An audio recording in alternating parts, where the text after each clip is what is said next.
Here are 10 times Lois proved to have a dark, twisted side. First up, we have Breaking Out is Hard to Do, where Lois takes a sharp dive into a life of crime. It all begins with a simple trip to the grocery store where she realizes she forgot to go to the bank and ends up choosing the wrong path. $53.98. Oh, no. I forgot to go to the bank. Well, I'm a little short. I'll have to put the ham back.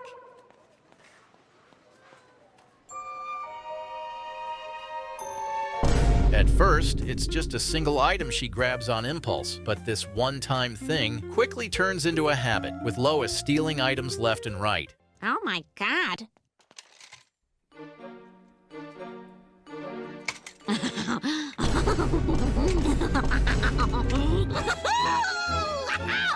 Instead of feeling guilty, Lois finds herself exhilarated by the thrill of getting away with it. The thrill of shoplifting is something she never expected to enjoy, and she's completely hooked. Oh, my God, that was such a rush. Yeah. I'm alive! Inevitably, her luck runs out, and she's caught red-handed.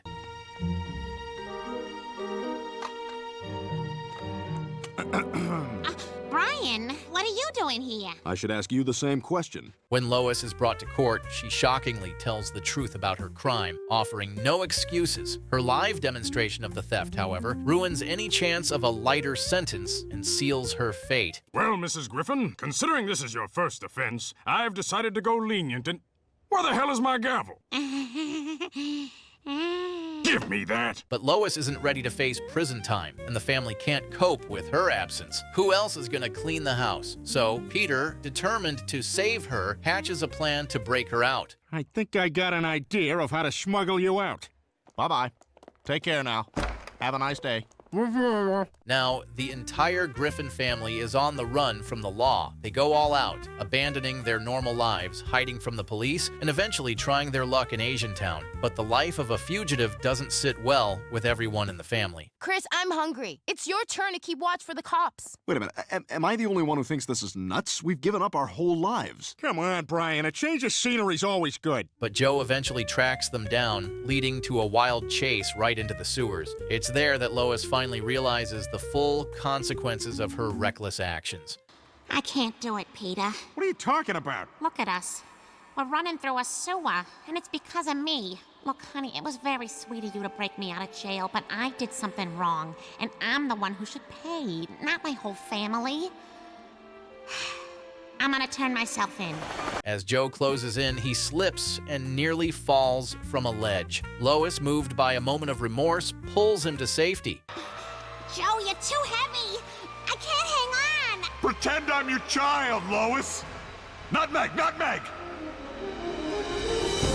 Turns out, if you want a get-out-of-jail-free card, just save a cop from falling into poopy water. Oh, it was so nice of Joe to work things out with that judge. Yeah, but I'm sure gonna miss my buddies down at the sumo ring. Next up, the episode Model Misbehavior. Lois's antics go way beyond what anyone expected. It all starts when she decides to pursue an old dream. And you know what? I'm gonna take that chance my father never let me take when I was younger. I'm gonna become a model. Hey, that's fantastic, Lois. At first, it's innocent enough, with Lois attending casting calls and trying to land a few gigs. Peter's support doesn't waver, he's all in, cheering her on every step of the way. Your first professional photo shoot. Oh, Karen, this is so exciting. Knock 'em dead, honey. Hey, Peter Griffin, how's it going? I'm hitting that. As Lois's career picks up, Peter's enthusiasm quickly fades, especially when other men start paying her more attention. Peter grows increasingly uncomfortable with all the new male admirers in her life, and his jealousy starts to take over. Wow, Lois, you look great. I'd like to split you in half like a piece of lumber. Oh, thank you, Glenn. Yeah, Lois, I'd like to wear you like a hockey mask. Oh, you guys. Okay, easy, fellas. Lois, I'd like to make a caramel-colored baby with you. Take it easy, Cleveland. Take your jacket off. Jack it off! Jack it off! Jack it off! Jack it off! Jack it off! All right, right, that's it. That's enough. Peter, what are you doing? Lois, if you being a model means you're gonna be eye candy for the whole town, and I ain't going for it. Lois becomes obsessed with photo shoots and wild parties, and her family barely recognizes the mom they once knew. Her fixation on fame causes her to neglect her responsibilities and the people who matter most. Lois, what the hell's up with you lately? You're acting all weird and you're staying out all night. I was just out with some of the girls, and you're not gonna believe this. I got invited to a Vogue magazine party. That guest list is more exclusive than the Garden of Eden. She becomes obsessed with becoming a model, going so far as to start taking diet pills to keep up with the industry's demands. Check out these ribs, Lois. Oh, yeah? That's nothing. Go ahead, try them out. In a final attempt to bring her home, Peter stages an intervention with her father, hoping Lois will see how much she's neglected her family. What the hell are you guys doing? Lois, you're not leaving this room until you agree to stop this modeling thing once and for all. But Lois doesn't make it easy, insisting she's just enjoying her dream and doesn't need to go back. It's only when Peter finally caves in that Lois begins to confront her deeper insecurities, realizing her unresolved daddy issues are driving her obsession with fame. Well, now that you say you're fine with it, to be honest, I'm not really sure I want to do it anymore. I think all I really wanted was the freedom to know I could.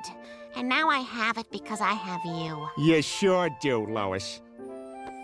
Midlife crises aren't uncommon, but Lois takes it to the extreme in the episode Lois Comes Out of Her Shell. It all starts with her birthday approaching, triggering a feeling of being overlooked and stuck in her routine. Hey, Lois, doesn't somebody have a birthday coming up this week? Oh, it's nice of you to remember, Brian, but frankly, I'd rather let this one slip by. I don't need to be reminded how old I'm getting. You know, it's funny. You keep so busy with your kids, time just seems to slip away, and then you turn around one day and you... Okay, bye. Stop making noise.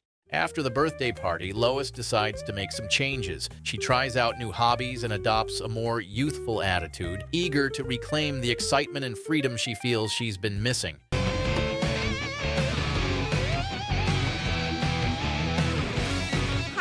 sluts! OMG, stop staring at me, please. Okay, thanks. Mom, are you okay? Lois, what's going on? What's going on, Peter? I got highlights, I went shopping, and I had my... So it's tighter now. Instead of the nurturing mom we know, she's suddenly out partying, dressing provocatively, and putting her own fun ahead of the family's needs. What's going on? Mom's acting and dressing like a 20-year-old. I know, and I'm worried about her. You can't just pretend to be something you're not. Peter, however, ends up taking full advantage of Lois's newfound freedom, having a lot of fun with the younger, more carefree version of his wife. Just get over here and kiss me. Let's have sex on all the clean, folded laundry. Well, Lois, I gotta say, I like this new you. I like it a lot. Lois starts staying out late, hitting up clubs, and making impulsive decisions like getting a tattoo and crashing wild bachelorette parties. Peter finds himself struggling to cope with Lois's sudden rebellious streak. Can we leave, Lois? Actually, we are leaving. We're hitting another insane party across town. What, you mean now? Look, my ears are ringing, my foot arches are hurting, and I have to go to work in like 45 minutes. Desperate to bring her back, Peter tracks her down at a Justin Bieber concert where he makes a heartfelt move to remind her of what truly matters. Now you come home and start acting your age. No, Peter, I don't want to act my age, and you don't want that either. Otherwise, you wouldn't have called me an old plow horse. Look, I didn't mean to say that. I was a jerk. But isn't this what you want? Don't you want me to stay young and exciting? Well, I thought I did. I mean, every guy who's been married a while thinks he wants a hot young chick. But after you spend an hour with one of them, you want to blow your brains out. But, Peter, I was just doing this to make you happy. You do make me happy, Lois. You're the best thing that's ever happened to me. That's sweet. In the episode Lassic Instinct, Lois takes capitalist manipulation to a whole new level. It all starts when her ophthalmologist recommends LASIK surgery after she accidentally runs over a child and things don't go as planned.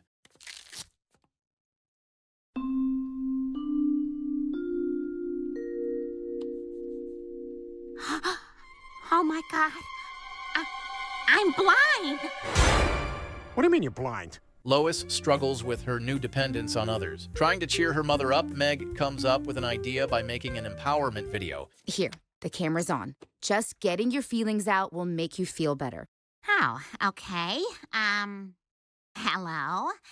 My name is Lois Griffin, and I am blind. I went to the hospital for a simple surgery and woke up in the ICU, but the irony was I couldn't see you. I couldn't see anyone or anything, even the people closest to me who need to be seen the most. So now, I suppose if I want to see again, I'll have to listen more and feel more and focus on what's on the inside and not what I can see on the outside. Her video went viral, and Lois seized the opportunity to launch a channel aimed at connecting with people who feel overlooked. You're helping people who feel unseen, Mom. Like me. You're everywhere. But Lois took that opportunity too far, using her newfound fame to manipulate and exploit her followers for financial gain. ICU has exploded. There's ICU fashion, ICU skincare, ICU health. It is a gold mine. Wait, but what does any of this have to do with seeing people for who they really are? Who cares about that? For Lois, it was simply a way to profit from her suffering. She didn't care about who she was deceiving. Now, stand back. It's time to make another video. Hello, seers. Lois here. You know, sometimes the darkness gets overwhelming. And that's when I turn to ICU essential oils. It calms you before sleep. But one morning, Lois regained her vision. Instead of being thrilled about it, she was worried about the future of her brand. So, she decided to tell no one. Thank you all for coming today. I can't see you because I'm blind, but I see you. Lois gets invited to appear on a talk show, and during the preparation, she accidentally slips up, revealing to Meg that she's been faking her blindness. Oh, this is really gonna put ICU over the top, Meg. I am gonna be rich. Now, which one is better, the blue or the green? Wait, how do you know what colors they are? Mom, you can see? I knew it! Okay, fine. Yes, I can see. I can't believe you've been lying. Why? Don't you get it? I have to be blind to keep the money rolling in. But Lois doesn't back down from her scheme and ends up exposing herself on live television. So we've got a surprise for you. Oh my God, Reese Witherspoon! I love her! Lois, how did you know it was Reese Witherspoon if you can't see? That's just what I say when I'm excited. Reese Witherspoon! Lois, are you actually blind? Yes. I mean...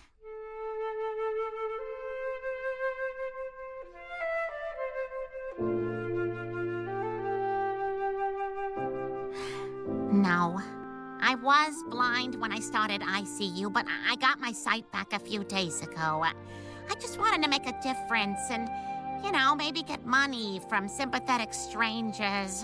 I'm sorry. Now let's talk about the episode Prescription Heroin. Lois gets caught up in an unexpected and risky situation that takes her down a path no one saw coming. The story kicks off when Brian falls down the stairs. That arm looks broken. We'll have to get you some painkillers. After seeing how relaxed and happy Brian was, Lois decides to take half of one of his painkillers, quickly spiraling into a wild high. She becomes hooked and even starts mixing the pills with wine. Yeah, well, there's nothing I love more than my dog, Brian, and I'm not gonna take the chance that he doesn't have enough pills just in case. Lois, I'm good. I don't want to get hooked on those things. Lois can't help herself and goes looking for drugs with some high school kids. When she finds out they don't have any, she starts to lose control. Where's the sky with diamonds? Excuse me, ma'am. Are you lost? No, I want pills. Give me pills. Aren't you kids doing drugs under here? No, we're picking up trash and organizing a Black Lives Matter rally. Ah, how could you be so selfish? Hey, Daddy-O's. They don't have drugs. Later, alligators. Desperate, she tears apart the bathroom and discovers one last pill. In her addiction-fueled frenzy, she drops it into the toilet and tries to fish it out, but her hands are too big. In a wild attempt, she decides to give Stewie an unconventional swimming lesson.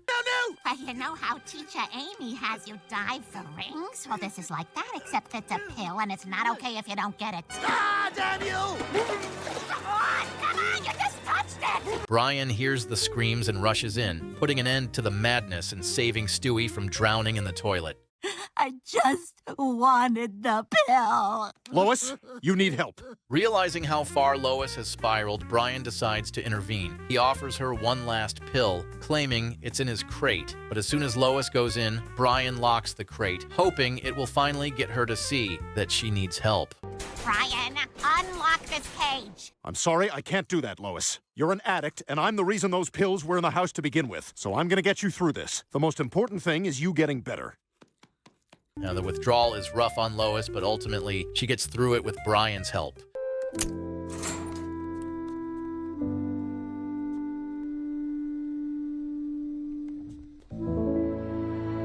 Now, let's dive into the episode Lethal Weapons. Lois steps into uncharted territory, tapping into a surprisingly aggressive side of herself, all sparked by a simple invitation from Bonnie to try out a taijutsu class. Punch combo, stomp, beautiful, again, left kick. Wow, you're doing great for your first lesson. It was all fun and innocent until Lois punched a tourist who was harassing Peter. Quickly proving to be a natural at taijutsu, Lois advances rapidly through the classes, but soon she develops a thirst for violence. Excuse me, we were about to use that. You snooze, you lose, lady. You have two choices. Either my baby swings from this jungle gym, or you do.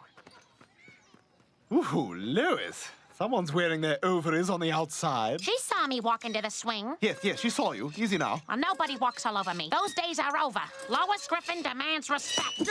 Lois resorts to violence to solve problems, and Peter quickly takes advantage. He provokes a group of tourists at a bar, knowing Lois will step in and unleash her martial arts skills to defend him. Shuck, Yankee, shuck, Nick, shuck.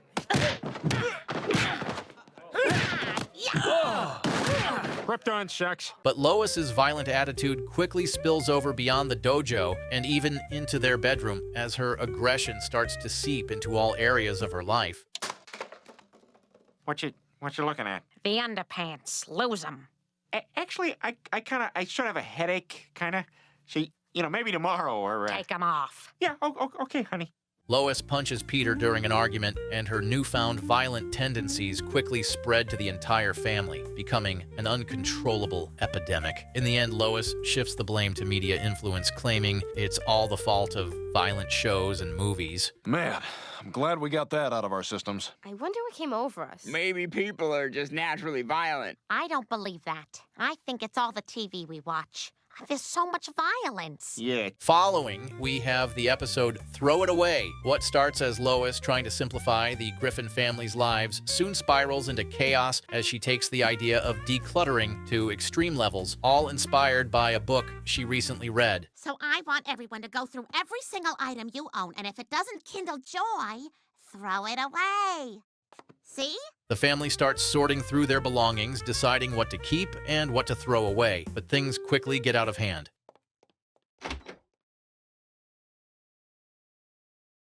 I love it. Perfect. But for Lois, getting rid of everything in her house just isn't enough. She feels the need to go even further, all in the name of happiness. Peter, you don't kindle joy. What? I'm sorry, but I'm looking at you, and I'm just not feeling joy. What are you saying? Peter, I don't think I can have you in the house right now. You throwing me away? Yes. What began as a healthy decluttering soon turns extreme. Lois starts tossing out the kids' hats, Brian's entire pizza, and anything else she deems unnecessary. And give me those glasses. They're cluttering up your face. I need them to see. They're not bringing me joy. Surrounded by nothing but empty space, the truth about her madness echoes back at her, forcing Lois to confront the reality of what she's done.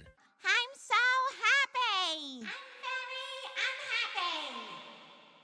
My house is at peace, so I am at peace. You're all alone and sad.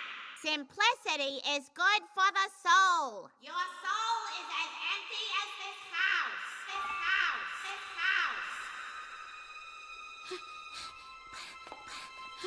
Feeling guilty and lost, Lois leaves a note and heads to Mont Asia. Peter, thinking she's suicidal, rushes to save her, but accidentally knocks her off a bridge. Ironically, a passing garbage boat ends up saving her life.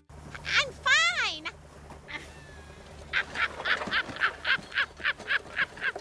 Everything's fine.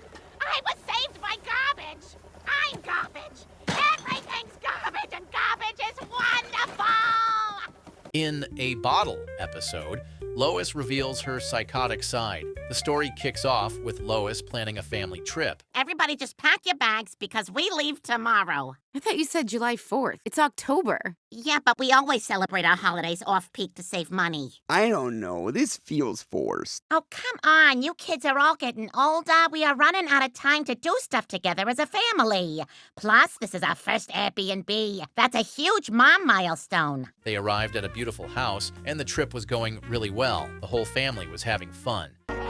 Oh, look at them. When was the last time you saw the kids play together like this, huh? No clue. I do most of my parenting with my eyes closed. Seeing how much fun the family had and how everything went perfectly, Lois figured it was the ideal spot for another trip, so she decided to book the house again. That's weird. I can't book it. What the hell? The owner of the house gave us a 0-star review. She said we stole something. I'm banned from Airbnb? She hassles the entire family, trying to figure out who had stolen from the house. When no one confesses, she messages the owner to find out what had been stolen. So, Mom, did you ever find out what was stolen from that Nantucket house? I did. Funny story. Never is. It was a bottle of shampoo I must have packed in my bag. Oh, no way. You did it? How does your fat foot taste, Mom? Apparently, taking the rest of a tiny bottle of shampoo is considered stealing nowadays. But Lois kept belittling her crime, downplaying its seriousness. Yo, that's borderline huge, Mom. The size is misleading. There was barely any liquid left in it. It was sputtering to a finish. It made an audible thud when you put it down. She kept deflecting blame, refusing to acknowledge her wrongdoing. I am not wrong here, okay? We paid a lot of money for that house, and taking the ass end of a shampoo bottle barely makes a dent into their haul. However, her friends did not share her unethical beliefs. Oh, let me get that for you. They're my grandmother's knives, so I'm gonna need you to sign out which one you use. Okay, that's enough. I see what's happening here. You think I'm a thief. I can't believe you're not on my side. I heard the bottle had a pump. A pump? Who else are you talking to about this? I'm on a couple of text chains discussing it. To put an end to all of this, Lois decides to return the bottle to the owner. However, the outcome was not what she expected. So, now that this is settled, I was thinking maybe you could change your review. Oh, I'm sorry, no, I can't do that. Oh, but I returned the bottle. Lois, I write the reviews of my guests based on their behavior while they're in my home. And you stole the shampoo. And you only brought it back because you got caught. So if anything, you're proving what I wrote about you was correct. Incapable of letting it go, Lois becomes obsessively vindictive about getting reinstated on Airbnb. What's your weakness, Dottie? I am gonna find it. To get her revenge, Lois starts working as a delivery person, biding her time and waiting for the perfect opportunity to strike. Hello, Dottie. Lois, what are you doing here? I brought you dinner. And delivery complete. Oh, well, would you look at that? It looks like it's my turn to give someone a review. What? After every delivery, drivers get to rate their experience with the customer. Wouldn't it be a shame if one of only 2 DoorDash drivers on the island gave you a poor review? Well, they might ban you from the app, Dottie. You might actually have to leave the house for food during the winter season. In the end, Lois's blackmail scheme works, but it comes at the cost of revealing her true manipulative nature. Because that's what Lois Griffin does. Really, I should be thanking you for reminding me of who I am. A secret little psycho with very little to lose. And there's a million of us out there, and you're just welcoming us all into your homes. So if you ever think of giving someone a bad review again, remember this. We know where you live.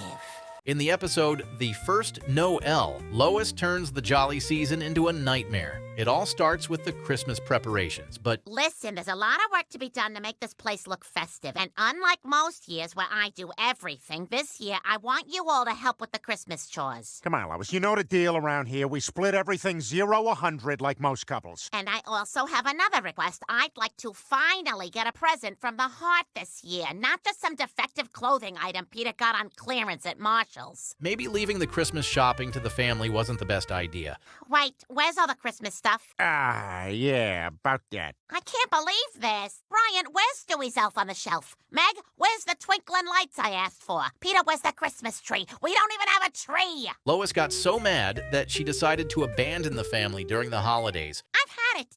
Every year, my cousin asked me to come to Cabo for Christmas. Well, this year, I'm going. You're all gonna see how hard it is to make Christmas happen around here without me. But instead of leaving town, she checks herself into a hotel to watch her family fail from afar. First of all, these are really good binoculars. Second, this was a great plan. Watching the family fall apart without me is better than Cabo. Look at them. I'll get a phone call any minute begging me to come back and save Christmas. While Lois expected disaster from her absence, the truth is shining in colored lights right in front of her. Oh my God. Stewie doesn't have a jacket on, but other than that, Peter's done it. The family ends up having fun and celebrating Christmas their own way without all of Lois's nagging, and she can't stand it. That's it. There's only one thing to do. I must put an end to this whole thing. I must stop Christmas. Overcome with jealousy and frustration as she watches her family enjoy Christmas without her, Lois resorts to extreme measures. She breaks into the house and steals their joy. Merry Christmas, everybody! Hey, what happened? Peter, I think we've been robbed. I can't believe it. They stole the presents, they stole the decorations, they even stole our tree. I want my presents! And so Lois comes back home, acting as though nothing had happened, expecting to find her family all sad, but instead she's welcomed with a present. Mom, from the very start, you've always been there for us. And we know you've always supported us and would never do anything to let us down or hurt us. Thanks for making every Christmas so memorable. We love you so much, Mom. Oh, God, I'm gonna cry. Lastly, we have another perfect example of when Lois goes to extreme lengths to get what she wants. In Customer of the Week, she becomes fixated on earning the title of top customer at her favorite coffee shop. I go to this coffee shop every morning, and they do this fun thing where every week they choose a Customer of the Week. It's just a silly thing, which is why it's so fun. Anyway, I've never been picked, which is fine. The thing is... Oh, boy. Yeah, I'm friendly, I always tip, I almost never say anything when foreigners loudly FaceTime, and in general, I'm a pretty good person, right? Yeah, I mean, you show little patience for the handicapped at times, but yeah. You know, it just feels like it should probably be my time. Well, maybe this'll be your week. It all starts out innocently enough as Lois tries to win over the staff by being overly polite and engaging in friendly small talk with everyone she meets. However, her attempts to be charming quickly become a hit to their bank account. Here you go. Anything else today? Yeah, the coffee. And you know what? I'll take that piece of artwork for sale on the wall. Really? That's my painting. What? Is it? You are very talented. Well, how much do I owe you? $600. $600. Do you still want it? Of course. It's important to support local artists by spending a year's worth of co-pays on a painting of a bridge. After failing to earn her spot on the mural, Lois hatches a plan during dinner. She puts peanuts on a very allergic barista's car, hoping to save him, but things don't go as planned. She's walking to her car, she's getting out her keys, starting her car, driving away. Damn it! I didn't put enough peanuts in there. Oh, shaving cream! Oh, shaving cream. Oh, shaving cream. Oh, good. Oh, shaving cream. In the hospital, she learns that the parking lot is equipped with cameras threatening to expose her reckless actions. Desperate to cover up her crime, she kidnaps the employee who discovers her secret. Are you scared, Kyle H? This isn't scary. I'm a good person. Now, there are two ways we can go from here. You can give me your absolute trust, or I can get you hooked on heroin. Heroin's not bad. Not having heroin, that's what's bad. But the situation continues to spiral out of control. To cover the employee's absence, Lois takes things even further. She ties up his roommates to ensure no one can report her. At this point, there's no turning back. Her actions have escalated too far, and now she must face the consequences.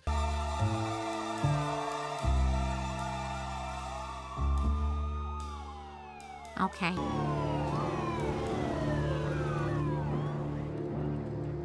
Lois? I'm just finishing the dishes. I'm a good person, Joe. Sometimes good people do bad things, Lois. You can finish the dishes, and then I gotta take you in. The first thing she does when she gets out of prison is go to a cafe. Once a maniac, always a maniac. Oh, look, you do a customer of the week. How cute. I'll take a nitro cold brew, and with the morning I've had, better make it a large. Hey, that's funny. Yeah, I know. There you go. And there you go.